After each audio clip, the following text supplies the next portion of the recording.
ابني أرسل لي زيارة وهو مقيم. نعم، يعني تأشيرة الزيارة وهو مقيم في جدة. فهل إذا أقمت عنده بعض الأيام في جدة أستطيع الإحرام من جدة، علما بأنني أحضر من مصر إليه مباشرة؟ لا بأس فيها إن شاء الله، إذا كنت نويت أنت نيتك الزيارة ثم العمرة.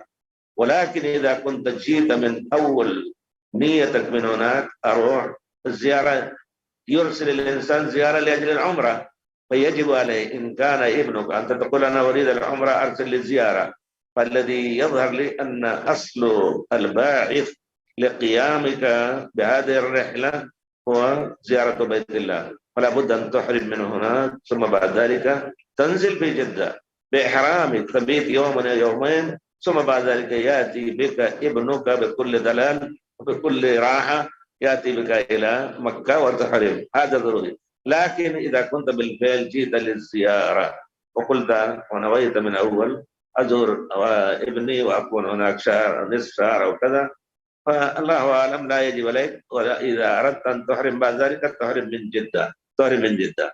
لكن نعرف أن هناك ناس يقولون أرسل الزيارة أنا أريد العمرة، فهذه الزيارة بنية العمرة يجب أن تكون، نحتاج في هذه المسائل يكون تحرم قبل الميقات وليس من جدة، لأن جدة ليس الميقات. جدة ميقات أهل مصر يكون في البحر، بداخل البحر